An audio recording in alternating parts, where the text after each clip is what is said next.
안녕하세요. 저는 서울에 살고 있는 중년의 여성입니다. 이렇게 글을 쓰게 된 데에는 각자의 이유가 있겠지만 저는 시댁 이야기를 전하고 싶어서 글을 쓰게 되었습니다. 여러분이 지내고 계시는 시월드는 어떠신가요? 제가 겪어온 시월드는 만만치도 않았고 순순치도 않았습니다. 한마디로 유별나고 피곤하고 지치는 시월드였죠. 꽤 괜찮다고 생각했던 남편과 정반대의 시댁 식구들. 저는 이런 상황들을 결혼 도장을 찍고야 알게 되었습니다. 남편은 여우같이 어떤 내색 하나 없이 가족들이 다 평범하고 화목하다는 듯이 이야기를 했었는데 말이죠. 시댁은 왜 이렇게 저희들에게 시련을 안겨주는 걸까요? 곰곰이 생각을 한 지가 벌써 10년이 넘는데도 아직 답을 찾지 못했습니다. 혹시 답을 아시는 분이 계시다면 저에게 꼭 알려주시길 바랍니다. 제가 이런 상황이 펼쳐질지 처음부터 알았더라면 같은 선택을 하며 남편과 결혼을 했을까요? 저는 아닐 것 같습니다. 다른 선택을 했을 것만 같습니다. 그래서 저와 같은 결정을 내리지 말아달라는 부탁과도 같은 오늘의 사연입니다. 모두들 공감해 주시며 즐겁게 들어주시면 감사하겠습니다. 제 남편은 작은 중소기업에서 일을 시작했습니다. 저는 남편이 다니고 있던 회사에서 남편보다 조금 늦게 입사하게 되어 회사 격리를 했었죠. 저와 제 남편 모두 20대 초반부터 쭉 성실하게 일만 해왔습니다. 각자 이전에 이성을 만났던 연애 경험도 적었더라고요. 그랬던 저희 둘을 모두 알고 있던 회사 사람이 중간 다리를 놓아줬습니다. 그렇게 저희 둘은 처음으로 만남을 가지게 되었습니다. 사실 그렇게 만나서 결혼까지 하겠어? 하는 마음으로 가볍게 나갔던 자리였는데 어떻게 사람 관계라는 게 정말 한 치 앞도 알 수 없는 것 같습니다. 그렇게 부담스럽지 않은 마음으로 나가게 된 자리에서 미래를 약속하는 남편을 만나게 될 것이라고는 상상도 하지 못했기 때문이에요. 서로 큰 기대가 없이 회사 사람의 부탁으로 나갔던 자리에서 의외의 호감을 가지게 된 저희 둘은 그 다음 식사 자리를 약속하고 헤어지게 됐습니다. 그렇게 저희는 연애라고 하기에는 너무도 짧았던 몇 번의 만남과 데이트라고 하기에는 너무 소박했던 식사 자리를 가지며 서로에 대해 알아가게 되었죠. 대화를 나누어 볼수록 남편은 지극히 평범한 가정에서 살아온 사람이었어요. 제가 당시에 20대밖에 되지 않긴 했었지만 평범하게 사는 것이 어떤 것보다 제일 어렵다는 생각이 들었었기 때문에 몇 번 만나면서 평범한 환경에 적당한 벌이, 남들 보기에 멀끔한 인상을 가진 사람이라는 것이 저에게는 메리트 있게 느껴졌습니다. 괜찮은 사람이라는 생각이 들었던 것이죠. 남편도 무던하면서도 쾌활한 제 성격이 마음에 들었다고 했습니다. 남편이 하는 어떤 이야기에도 방긋방긋 잘 웃어주는 사람이어서 특히나 좋았다는 이야기를 자주 했습니다. 그렇게 저희는 몇 번의 만남 후에 빠르게 상견례를 했어요. 저도 남편 쪽도 크게 미룰 것은 아니라는 의견이었던지라 생각보다 속전속결로 이루어지는 상황이 차라리 좋았네요. 어떤 일이 있을지라도 서로를 믿고 가정을 꾸려가자는 일념하에 어렵사리 모아온 적금도 깨서 저희 둘이 모은 자금으로 결혼식을 올리게 되었습니다. 정말 뿌듯했죠. 그리고 양가 부모님도 참 저희를 기특하고 대견하게 여기셨습니다. 우리가 모은 돈으로 결혼식을 올릴 수 있다는 것이 얼마나 뿌듯한 일인지 모르겠어. 내 주변 친구들만 봐도 각자 부모님께 손을 벌리는 일이 다반사더라고. 우리는 우리 힘으로 처음부터 해낸 거니까 정말 끝까지 잘 살아봐요. 그리고 적금은 아깝게 깨긴 했지만 이제 결혼하고 신혼생활하면서 다시 빠듯하게 모으면 될 테니 너무 걱정 말자고요. 그래. 그렇게 하자. 정인이 네가 그렇게 알뜰살뜰하게 지내온 줄 몰랐어. 정말 네 덕이 크지. 고마워. 우리 힘으로 이렇게 식을 올릴 수 있을 거라 생각도 못했는데 너에게 감사하지. 나랑 결혼해줘서 고마워, 정윤아. 네, 그렇습니다. 적금도 남편보다 제가 더 많이 모았고 그 아까운 적금을 깨서 결혼 자금으로 다 털어서 썼던 것이죠. 저는 아깝다는 생각은 전혀 하지 않았습니다. 돈이야 모으면 금방 모을 수 있고 행복한 우리 가정이 최우선이었기 때문이죠. 하지만 저희 부부에게 가장 큰 산은 결혼식이 아니었죠. 지금도 그렇지만 신혼부부에게 가장 난제는 집을 구하는 것이라는 것에 모두 동의하실 것이라 생각해요. 저희 둘이 함께 다니던 회사가 서울에 위치해 있어서 최대한 서울에 있는 집을 구하고 싶었어요. 하지만 부동산을 몇 번을 돌아보고 발품을 팔아도 도저히 서울에서 집을 구하는 것은 어려운 일이더군요. 그래서 저희 수중에 있는 돈으로 가능한 곳을 찾다 경기도 지역으로 빠지게 되었습니다. 아, 여보, 어떡해 해요. 진짜 결혼식은 어떻게 올린다 해도 집이 도저히 안 구해지네. 집이 많아도 우리가 살 집은 없다는 것이 너무 슬퍼요. 어떻게 하는 게 좋을까요? 그래도 서울에서 집을 얻고 싶긴 한데 나중에 애들 교육도 그렇고. 고민이 많이 되기는 하지만 어떻게 생각해도 서울권 내에서 집을 구하기는 어려울 것 같고. 그렇지? 그러면 차라리 우리 집 근처는 어때? 경기도권인데 서울까지 올라오는데 지하철로 30분도 안 걸려. 그리고 혹시 나중에라도 우리가 돈 모으면 언제든 서울로 이사 갈 수도 있는 거니까 이게 제일 합리적인 방법일 것 같은데? 그렇게 저희는 시댁에서 가까운 곳으로 신혼집을 차리게 되었어요. 사실 조금 걱정도 되기도 했습니다. 저를 잘 아는 친정 언니들도 그렇게 시댁 식구들이랑 가까이 지내는 것이 괜찮겠냐고 저를 걱정하며 만류하기도 했죠. 하지만 시댁에서는 가까운 곳에 집을 얻었다고 잘했다고 기특하다며 도와주신 자금이 있었기 때문에 제가 불편할 것 같다는 이유로 그저 계획을 틀어버릴 수도 없었던 상황이었습니다. 아이고, 우리 새아가 예뻐라 예뻐. 어떻게 신혼집을 이쪽에다 구할 생각을 다 했대? 그래, 요즘 애들은 시댁이랑 떨어지려고 그렇게 난리라던데 우리 새아가는 얼마나 착해. 누가 먼저 말하지 않아도 이렇게 시댁 식구들이랑 잘 지내고 모실 생각도 하고 정말 대견해 며느라가. 그렇게 저희 부부는 평탄하게 신혼집을 구하고 평범하게 결혼식을 올릴 수 있었어요. 가정을 꾸리면서 행복하게 펼쳐질 우리 가정에 대한 상상을 하며 지냈던 시간이었습니다. 하지만 꿈과 현실은 분명히 달랐습니다. 시댁 어머님이 그렇게 평범하신 분이 아니더라고요.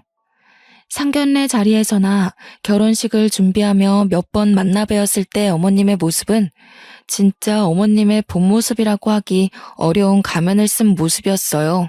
사실 아직까지도 잘 모르겠습니다. 어머님께서 일부러 숨기신 것인지 낯을 가리셨던 것인지 말이에요. 우선 어머님은 말씀이 굉장히 강하신 분이었습니다. 억세고 드센 말씀을 아무렇지 않게 하시곤 했어요. 그리고 저희 부부가 살아가는 모든 과정이 못 믿었게 생각하셨어요.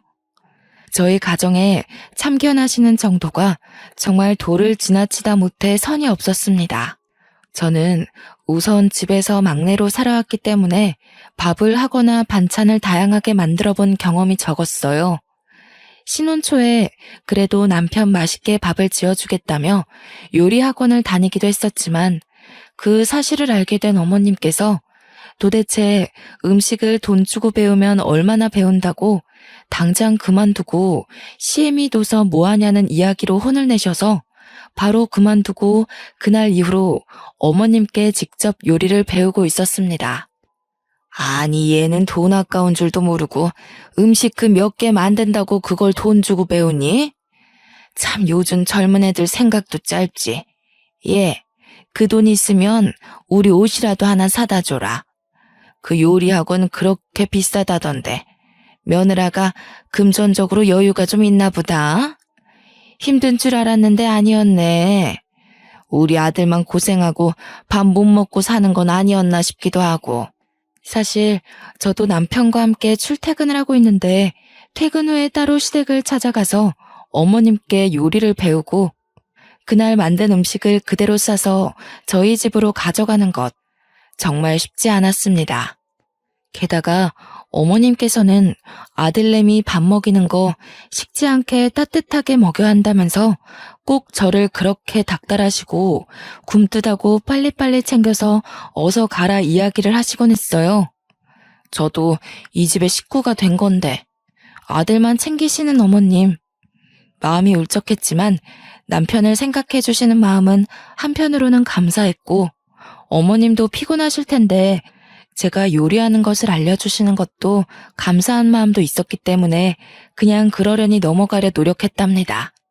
또 한 번은 제가 빨래를 집안에 널어두고 출근을 했었는데 집에 돌아와 보니 널어둔 빨래가 사라졌지 뭐예요. 이게 뭐지? 도둑이 든 건가? 싶은 마음에 너무 놀라서 남편을 붙잡고 큰일 났다, 도둑이 들었나 보다 이야기를 하며 집을 차근차근 봤는데 없어진 것은 오직 빨랫감이었습니다. 이게 뭔가 싶어서 설마 하는 마음에 옥상으로 향했네요. 저희 빨랫감들이 다 옥상에 다시 널려 있었던 것입니다.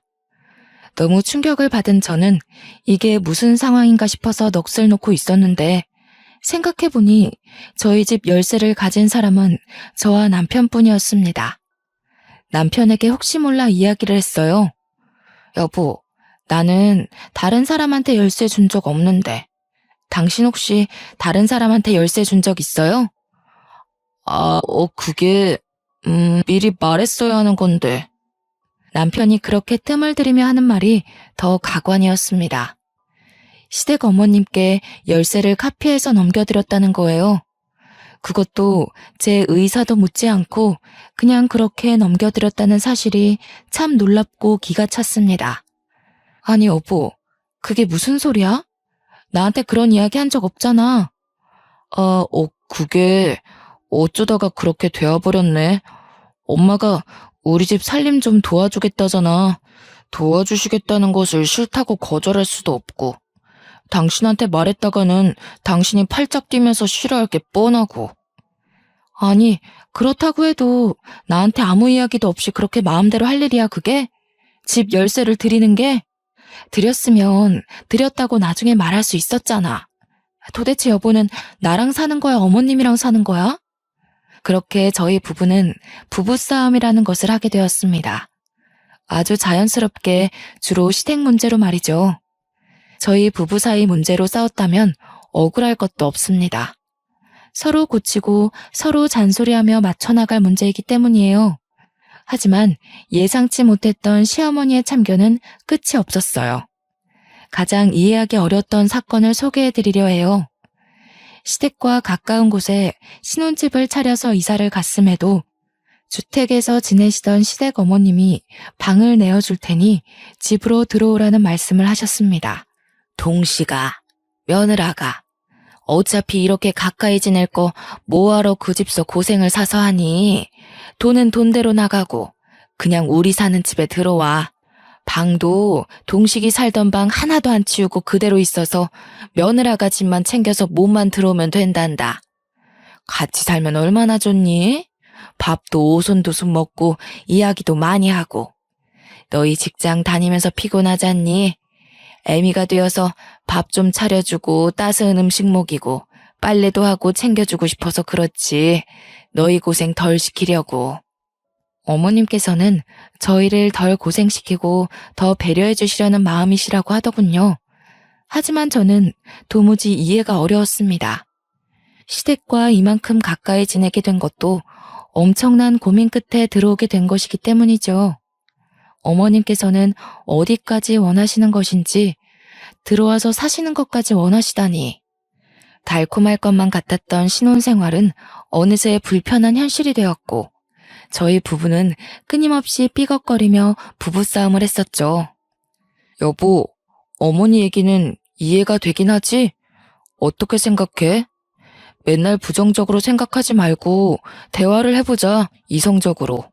아니, 내가 이성적이지 않다는 이야기야?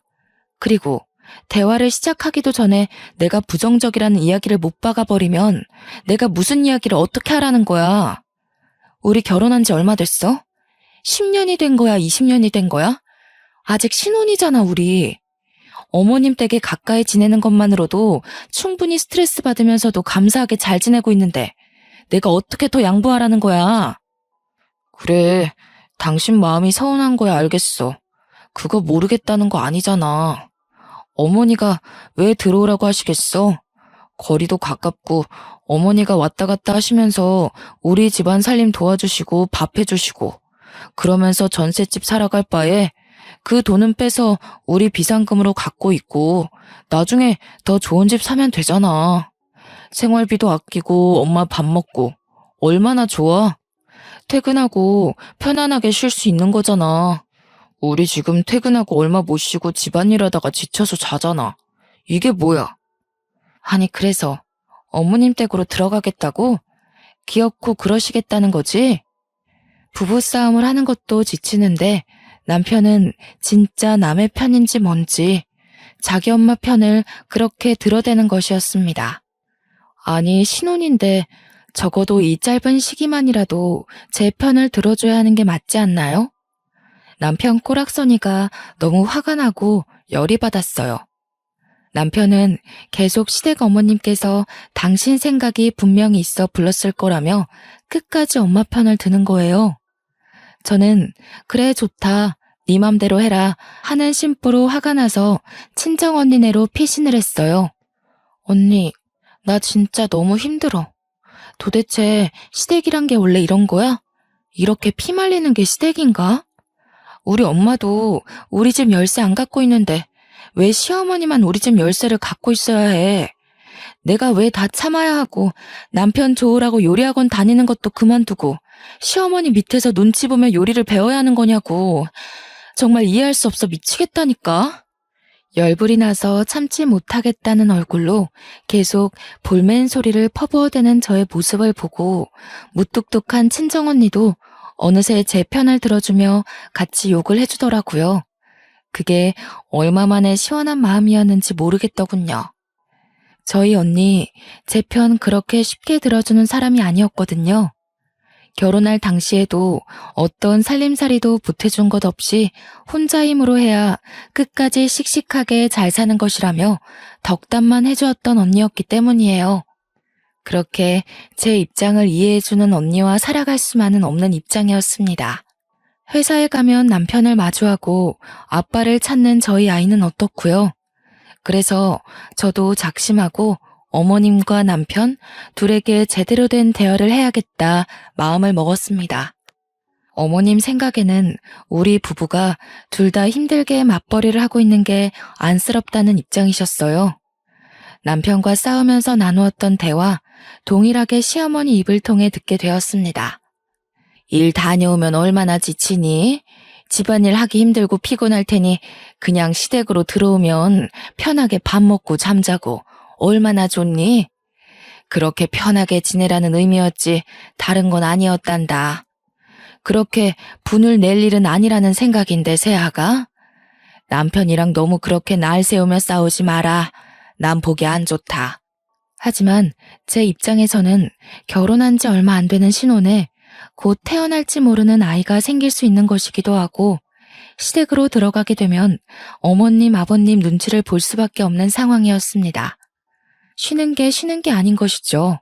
예를 들어서 주말에 몸이라도 편안하게 외식을 하러 간다고 해도 시부모님께서는 사치스럽다고 꾸중을 하시더군요. 어머머 얘들 좀 봐. 집에서 다 해먹을 수 있는 음식들을 못하러 밖에 나가서 비싼 돈 주고 그걸 사먹니 사먹길. 다들 배짱도 어지간히 좋다. 니들 그 돈 다 모아봐라. 티끌 모아 태산이란 말 모르니? 아직 애기도 어린데 어떻게 그렇게 돈을 팍팍 쓰고 사냐 쓰고 살기는. 진짜 어려워봐야 아껴 쓰고 덜 쓰고 저축하지 그치? 아직 멀었다 너희 부부. 그런데 저희가 시댁에서 살아가면서 어디 마음 놓고 외식이라도 한 번을 할 수 있을까요? 그리고 어디라도 놀러 가려고 계획을 한다 해도 시댁에서 지내고 있는데 시부모님을 쏙 빼놓고 갈 수 있겠어요? 결국 시댁으로 들어가게 되면 어떤 일에도 시댁 식구 의견에 맞춰서 움직이게 될 수밖에 없다는 것을 저는 알고 있었습니다. 불보듯 뻔한 일이겠죠. 하지만 어머님과 남편은 참 짝짝꿍도 잘 맞죠. 그냥 시댁 집으로 저희가 들어가서 사는 것에 찬성을 했어요. 얼마나 어렵게 힘들게 전셋집을 겨우 구한 것인지 남편은 누구보다 잘할 텐데 이런 결정을 내릴 수 있는 걸까요? 우라통이 터지다 못해 눈물이 찔끔 나는 기분이었어요. 제 의견이라고는 들리지도 않는 듯 모두 묵살이 되어버리는 시댁 식구들이 정말 미웠습니다. 저는 이렇게 물러날 수 없었습니다. 남편이랑 시어머니께서 어떻게 생각한다 해도 안 될 일은 안 된다 싶은 마음이었습니다. 그래서 저는 당장은 절대 안 되고 우선 시간을 두고 지내보며 생각해보자는 의견을 내세웠어요. 저는 도저히 절대 용납이 안 되고 납득도 안 됩니다, 어머님. 저희가 어머님 댁에 찾아뵙지 않는 것도 아니고 살림을 그렇게까지 못나게 하는 것도 아니지 않나요? 밥도 잘해 먹고 빨래도 알아서 잘해요. 저희가 알지 못하는 어머님의 완고한 기준이 있으시다는 거 잘 알겠어요. 그렇지만 저희 부부는 저희 두 명이서 해결해야 하는 문제라고 생각해요. 어머님 댁으로 들어간다고 해서 피곤했던 게 안 피곤해지고 치우던 걸 안 치운다는 것은 말이 안 되는 것 같습니다. 어머님, 안 됩니다. 저는 당장엔 절대 못 들어갑니다. 같이 가야 하는 제가 이렇게 완강하게 반대 입장을 보이니 남편도 시어머니도 주춤하는 모습이 있었습니다. 제가 여태 한 번도 이렇게 강하게 시어머니께 반대 의견을 보였던 적이 없었기 때문이었겠죠. 그렇게 다행히도 제 뜻대로 시댁과 가까운 문제의 신혼집에서 생활을 몇 년간은 이어갈 수 있었어요. 바로 아이가 생겼기 때문입니다. 아이를 임신하고 출산하는 과정에서는 시부모님도 어쩌지 못하시고 이사와라 들어와라 같이 살자는 말씀이 전혀 없으시더군요. 저는 아이를 무사히 출산했습니다. 그리고 아이가 커가는 모습에 까르르 웃어주는 그 얼굴에 그간 받아왔던 스트레스도 단번에 풀렸어요. 저는 그렇게 아이를 바라보며 행복하게 살아갈 수 있을 거라 생각했었죠. 하지만 그렇게 강했던 어머님은 어디 가신 것이 아니었습니다. 어머님 친구분 중에 한 분이 다단계를 하신다는 것은 익히 들어와서 알고 있었던 사실이었습니다. 어머님과 굉장히 친했던 친구분이었는데 그 길로 빠졌다며 뒷이야기를 많이도 하셨기 때문에 알고 있었어요. 에이구, 그 바보 같은 순자. 나랑 국민학교 같이 다닐 때부터 그렇게 바보 같은 구석이 있었는데 나 이럴 줄 알았다니까. 다단계 빠졌다는 얘기는 애초에 했었지? 그래, 그거 말고 또 하나 더 시작했다네. 바보 천치도 그런 바보 천치가 없어요. 인생 그렇게 낭비하지 말라고 그렇게 말려도 애가 말을 들어야지. 원참. 지 인생 그렇게 쉽게 말아먹는 것도 능력이다, 능력이야. 난 그냥 손들라고. 순자, 내가 아무리 뭐라 해도 안 들어. 그렇게 순자라는 친구분 욕을 많이 하셨던 시어머니셨죠. 하지만 한순간 태도가 180도 바뀌시더라고요. 사람이 그럴 수 있나 싶을 정도였습니다. 어머님이 어느 순간 다단계에 빠지셨던 것이었습니다. 친구분 중에 순자라고 하시는 분이 새로 시작했다고 하는 그 사업에 같이 뛰어드셨던 것이었습니다.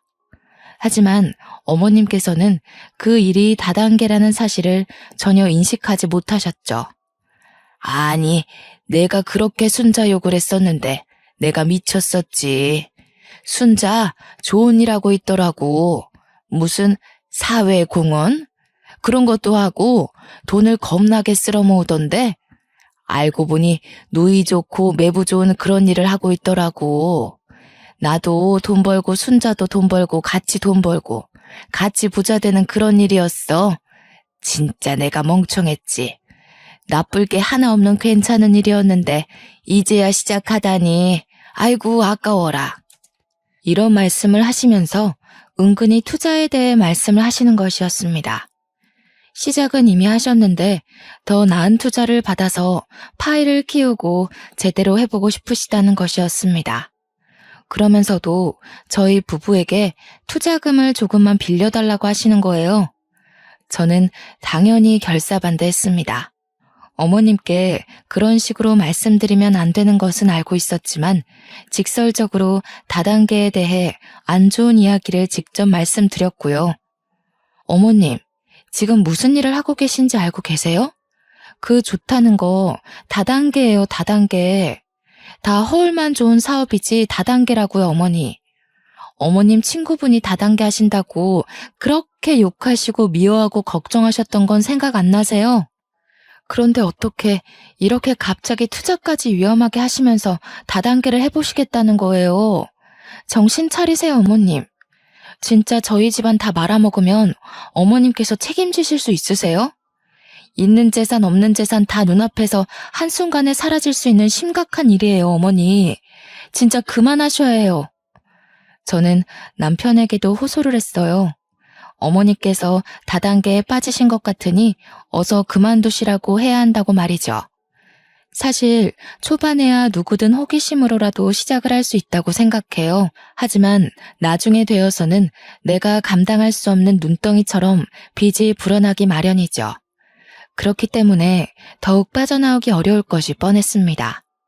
그래서 제발 어머니께 그만두고 나오시라고 말려야 한다는 이야기를 했어요. 제가 이렇게까지 치를 떨며 절대 반대하는 데에는 사실 이유가 있었어요. 남편에게는 차마 말하지 못했던 저희 집안의 치부였어요. 친정 식구 중에서도 다단계 빚 때문에 그렇게 고생을 했었기 때문에 저는 다단계라 하면 정말 끔찍했습니다. 아무리 좋고 이득만 보는 일이라고 해도 사실 그런 일이 이 세상에 존재하지 않을 뿐더러 엇비슷하게 그런 일일 수 있더라도 위험성이나 리스크가 있을 수밖에 없는 일이겠죠. 다단계, 그 끝을 너무도 잘 알고 있었기에 정말 시어머니는 어떻게 해서든 뜯어 말려야겠다는 생각뿐이었어요. 하지만 어머님은 제 이야기를 듣지 않으셨습니다. 귀담아 들어주시기는커녕 무시한 것에 가까웠죠. 제1금융권에서 끌어오기 어려운 자본들을 사채를 통해 모았고 주변 지인들한테까지 손을 뻗치고 투자금을 마련했습니다. 그렇게 여기저기서 끌어모은 돈은 억대가 넘어가는 큰 돈이었습니다. 그 큰 돈을 다단계 회사에 그렇게 쉽게 갖다 준 것이었죠. 저는 정말 화가 머리끝까지 나서 미쳐버릴 것 같았어요. 하지만 남편은 의외로 아무렇지 않게 행동했어요. 뭔가 이상하다 싶은 마음에 저는 계속 떠보고 물어봤네요. 여보, 어머님 다단계인 거 알고 있는 거 맞지? 그걸 알고도 어떻게 그렇게 천하태평이야? 말이 안 되잖아, 여보. 그거야 알고 있지. 어떻게 모를 수가 있겠어? 그거야 그런데 내가 침착한 게 뭐가 문제 있는 건지는 모르겠네. 아니 여보, 어머님 다단계 더 깊게 하시기 전에 뜯어 말려야 할 거 아니야. 나만 마음 급하고 미칠 것 같은 거야? 이러다가 시댁 어르신들 살고 계시는 집도 날아간다니까? 다단계 그렇게 쉽게 볼 일 아니라고 정말로. 아무것도 아니라는 태평한 태도를 문제 삼으며 뭐 어머님이랑 둘이 비밀스러운 이야기가 오고 간 건 아니냐고, 도대체 내가 알지 못하는 뭐가 있는 건지 똑바로 말하라고 남편을 쪼아댔어요. 끊임없는 추궁 끝에 나온 이야기는 더욱 충격적이었죠. 사실 어머니께서 남편에게 조금만 도와달라고 손을 뻗으셨고 남편은 수중에 돈이 없었지만 만들어내서라도 빌려드린 것이었습니다. 그것도 아이들 교육자금으로 우리가 차곡차곡 어렵사리 모아온 적금을 깨서 드린 것이었습니다. 진짜 내 남편이 갈 때까지 갔나 싶더라고요. 마마보이여도 이렇게 사리분별 하나도 제대로 못하는 마마보이가 있다니 뚜껑이 열리는 기분이었습니다. 머리에 스팀이 가라앉지를 않았어요.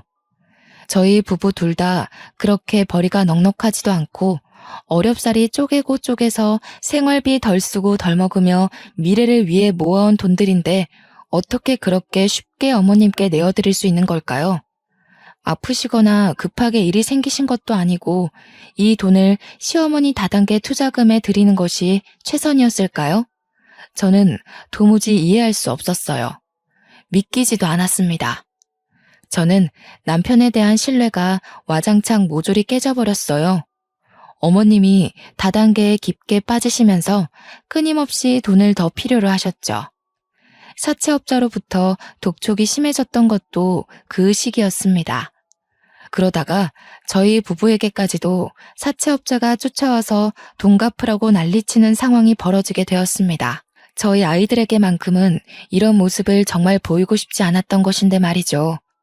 아이들도 상황을 알아버리게 되었고 뭐가 뭔지 알지도 못하면서 싸늘하고 차가운 분위기에 험악한 아저씨들이 소리를 꽥꽥 질러대는 통에 아이들은 그저 자지러지게 울더군요. 제가 걱정을 했던 일이 터지게 되었어요. 결국 사채업자 빚을 감당하지 못하고 시댁 어르신 집이 경매로 넘어가게 된 것이었습니다. 저희 부부를 그렇게 그 집에 들어와서 살라고 하셨는데 그렇게 쉽게 그 집을 넘기게 될 줄은 몰랐습니다. 시댁 쪽도 그렇게 부유하지 못해서 사실 가진 재산이라고는 그 주택 하나였던 것으로 알고 있었는데 그렇게 팔렸으니 정말 시부모님께 남은 거라고는 저희 부부밖에 없었습니다. 다른 자식들은 도대체 뭐하고 있냐 궁금해하실 것 같아서 말씀을 드려볼게요. 저희 남편은 두 형제 중에 첫째입니다. 그래서 시부모님께서 싸고 들고 같이 살기를 원하셨던 것이었고요.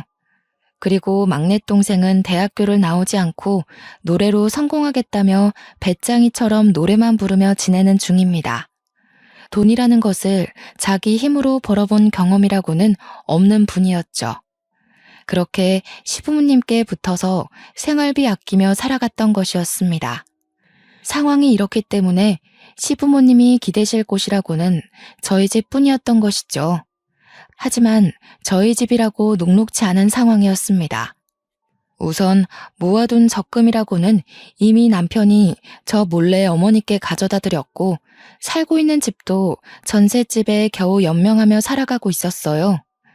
이런 저희 집임에도 시부모님은 얹혀서 지내실 생각을 하셨습니다. 그리고 도련님도 오갈 데가 없어지게 된 상황이니 저희 집으로 얹혀 사실 생각을 당연히 하셨던 것이었겠지요. 아, 우리 집 이렇게 될 줄은 꿈에도 몰랐네. 저 노래 계속하고 엄마 아빠랑도 지내야 하는데 괜찮으시죠? 같이 집에서 지내는 것. 아이들도 제가 오며 가며 잘 봐드릴 테니 베이비시터는 안 써도 되겠어요.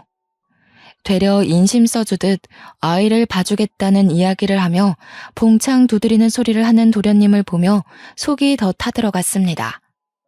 저희 집이 그렇게 넓은 집도 아니고 아이들 키우며 겨우 살고 있는 집인데 도련님의 시부모님 두 분까지 들어온다니요. 이게 무슨 상상 초월하는 상황인지 저는 아직까지도 이해가 되지 않더라고요. 이제 정말 이건 아니다. 이렇게는 못 살겠다 생각이 들었습니다. 나를 속이고 다단계 투자금으로 적금을 빼주고 시댁에서는 다단계로 집이 경매에 넘어가고 빚은 왕창 생겨서 저희까지 사채업자에 시달려야 한다뇨. 생각만 해도 너무 끔찍하지 않나요? 우선은 제가 할 수 있는 일을 해봐야겠다 싶어서 별거를 하자고 남편에게 통보를 하고 아이들을 챙겨서 나왔습니다. 그렇게 당당하게 나왔어도 사실 제가 아이를 데리고 갈 수 있는 곳은 거의 없었습니다. 사채업자가 저희가 살고 있는 집, 시댁 어머님 집까지도 다 꿰차고 있었거든요. 여보, 나 더 이상은 한 지붕에서 못 살겠어. 사채업자는 왜 저렇게 끊임없이 끈질기가 구는지 모르겠고 사실 어머님이 사채 쓰신 것부터가 이해가 안 되는데 다단계는 또 계속 하시는 거잖아. 집안을 살려보시겠다 하면서도 다단계를 계속 하시는 것이 정말 말이 된다고 생각해? 이게 무슨 논리야? 당신도 어머니 말에 동의하는 거야? 왜 맨날 엄마 이야기만 하면 말이 없어지는 거야? 벙어리야? 엄마랑은 그렇게 쿵짝이 잘 맞아서 서로 돈도 다 빌려주고 나한테 안 한 얘기도 많잖아. 나 정말 못 살겠어. 당분간 애 데리고 나가서 지낼게. 그런 줄로만 알아. 어차피 회사에서 얼굴 보니까 괜히 나 찾겠다고 들쑤시고 다니지 말고. 그래서 우선은 친정 언니네로 아이를 데리고 피신을 갔었죠. 아이는 저희가 도망쳐 나온 집 근처 학교를 다니고 있었던 상황이었습니다. 그래서 언니네 집에서 아이 등하교를 매일같이 도와줬어야 했습니다. 저는 새벽 4시에 일어나서 아이 밥을 챙기고 회사 갈 준비를 해서 아이를 새벽같이 등교시키고 나서야 저도 회사로 출근하는 일정을 몇 달간 반복했습니다. 매일 아침 전철은 또 왜 이렇게 전쟁 같은지요? 아이를 데리고 타기에 숨이 막히고 아이한테도 정말 못할 짓을 하는 것 같아 너무도 미안한 마음이 컸어요. 정말 딱 죽을 것 같다는 표현이 적절한 상황이었습니다. 참기 어려운 고통이었습니다.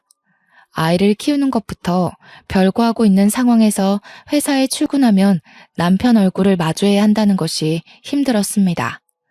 아이를 낳고 나이도 먹고 이직하기 어려운 상황에 제가 답답하기만 했습니다. 회사 하나 마음대로 못 그만두고 못 옮기고 있는 제 처지가 참 딱하더군요. 차라리 빠르게 이혼 도장 찍고 나라 도움이라도 받으며 사는 것이 나아도 낫겠다는 생각뿐이었어요. 맨날 남편이랑 시댁 식구들 사채업자를 피해 다니는 것이 너무도 끔찍했고 아이에게도 너무 큰 상처라는 생각이 들어서 정말 눈물나게 미안했습니다. 저는 남편과 진지하게 대화를 했어요. 남편은 자기 엄마를 버리고 남남처럼 살아갈 생각은 정말 추호도 없더군요. 끝까지 엄마가 불쌍하다며 엄마는 혼자라는 둥 말도 안 되는 소리를 하는 것이었습니다. 정말 마마보이는 변하지 않더라고요. 이런 남자가 어떻게 양육권 주장을 할 수나 있겠습니까? 절대 못하겠죠. 내 새끼는 내가 키워야겠다는 것도 결국 합의를 했고 이혼 도장을 찍게 되었습니다.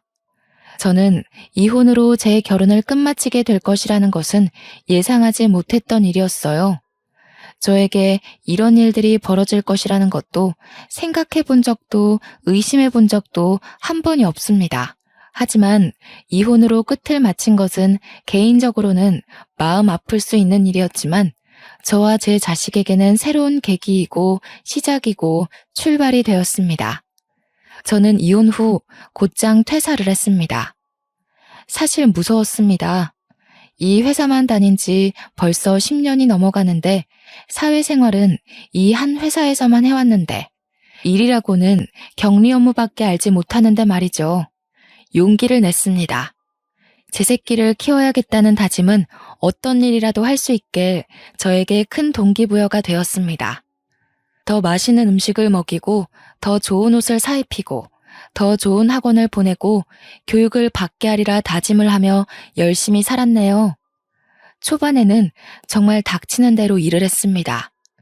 남편이 이혼 후에 양육비를 준다고 해도 가진 것도 없는 남편이라 매달 고작 20만 원밖에 받지 못했죠. 그래서 저는 식당에서 서빙하고 요리하는 것부터 연회장에서 하는 아르바이트, 동대문 남대문에서 도매 소매 일을 돕는 일도 해보았어요. 신문 배달, 우유 배달, 걸어서 할 수 있는 배달들도 제가 안 해본 것이 없었을 정도였어요. 하나의 일을 제대로 진득하게 해보고 싶다는 마음은 꾸준히 있었습니다. 하지만 당장의 생활비를 위해서는 닥치는 대로 이 일 저 일 두서없이 2가지 이상씩 할 수밖에 없었습니다. 그렇게 지내기를 반복하다가 저는 저와 딱 맞는 아르바이트를 운 좋게 하게 되었습니다. 꽃가게에서 꽃을 다듬는 일이었습니다. 사람들은 그렇게 힘이 들고 손을 다치고 어렵다고 하는 일이었는데 저는 꽃을 만질 때만큼은 행복하고 생기가 돈 적이 없었을 정도로 꽃이 참 좋았습니다. 제가 이렇게 좋은 마음으로 일을 하고 있는 것을 주인분께서도 알고 계셨던 것 같습니다. 어느 순간 저에게 새벽에 일해도 괜찮냐고 제안을 하시더군요. 정윤 씨, 새벽에 꽃시장 가는데 같이 다녀볼래요? 막 어렵지는 않을 거예요. 차근차근 옆에서 알려줄게요. 저는 이 제안이 너무도 감사했습니다. 아이를 키우면서 더 이상 투잡, 쓰리잡은 어렵겠다 싶었는데 제가 일을 하던 꽃집에서 그것도 제가 가장 원했던 일을 더 배우면서 장사를 할 수 있는 것이 행복했습니다. 그렇게 꽃가게를 운영하는 방법을 하나하나 배우고 제 것으로 만들어 갔습니다. 생각보다 꽃을 다루는 것은 섬세하고 예민한 일이어서 아무나 맞지 않는다고 하는데 저는 꽃을 다루는 일이 섬세하고 예민해서 좋았습니다. 제가 다루는 대로 다루어지고 물을 주면 주는 대로 싱싱해지고 어떻게 잎사귀와 줄기를 자르고 어떤 꽃과 어떤 꽃을 곁에 두는지에 따라 분위기가 달라지는 그 성취가 참 좋았습니다. 하지만 안타까운 일이 생겼어요. 의지했던 사장님께서 몸이 편찮아지신 것이었죠. 그렇지만 위기가 기회로 찾아왔습니다. 그 가게를 저에게 인수해 주시겠다는 것이었죠. 그것도 따로 값을 치르지 않고 말이에요. 제가 지극정성으로 가게를 운영하고 아르바이트라고는 하지만 누구보다 열심을 내는 모습과 새벽에 어떤 일이 있어도 늦지 않고 일을 함께 해준 것이 고맙다며 저에게 가게를 맡기시듯 넘기신 것이었습니다. 저는 너무도 얼떨떨하고 몸이 아프신데 이렇게 넘겨주셔도 괜찮나 사장님이 걱정이 되었어요. 하지만 사장님은 이미 노후 자금도 넉넉히 챙겨두셨고 자식들도 자기 밥벌이하고 보험도 꽤 괜찮게 들어둬서 현재로서는 걱정이 크게 없다고 하시더군요. 아껴가며 운영했던 가게가 사라진다면 그게 더 큰 상실감으로 올 것 같다고 가게를 저에게 맡겨주신다는 이야기를 전하셨어요. 그렇게 저는 밤낮 없이 꽃가게 포장과 배달 일까지 했어요. 동네에서 꽤 입소문난 잘 나가는 꽃가게 사장님이 되었죠. 백만장자는 아닐지라도 남편과 살며 눈칫밥 먹고 매일 울며 살았던 때보다 지금이 수천 배, 수억 배 행복하고 마음이 편안합니다. 저에게 결혼은 인생에서 정말 생각지 못했던 드라마 속에서만 보던 일들을 직접 겪을 수 있었던 경험치를 쌓을 수 있었습니다. 누군가에게는 축복과 같고 행복 그 자체일 것이라고 생각해요. 그리고 저는 그들을 보며 솔직하게 부러운 마음을 감추기가 어렵더라고요. 저도 행복하고 건강한 결혼 생활을 꿈꿔왔던 사람 중에 하나이기 때문입니다. 하지만 사람을 만나게 된다면 절대 가볍게 생각하지 마시고 천천히 그 사람의 내면까지 꿰뚫어보는 능력을 키워가야 한다고 생각해요. 사람은 결국 본성이 드러나기 때문이죠. 사실 콩깍지가 크게 씌어 있으면 다른 사람들에게는 보이는 점들이 우리에게는 눈 가려 보지 못하기도 해요. 하지만 저희 각자의 미래를 위해서 그리고 나 자신을 다치지 않게 보호하기 위해서라도 꼭 결혼 상대에 대해서는 신중에 신중을 가하는 것이 최고라는 생각이 듭니다. 그리고 저는 결혼 전에 제대로 해보지 못했지만 시댁 식구들과 합도 중요하니 가족들과의 만남도 가져보는 것도 괜찮은 방법 같네요. 모두들 저 같은 마마보이 절대 만나지 마시고 행복하게 꽃길만 걸으세요. 이야기 들어주셔서 감사합니다. 좋은 하루 되세요.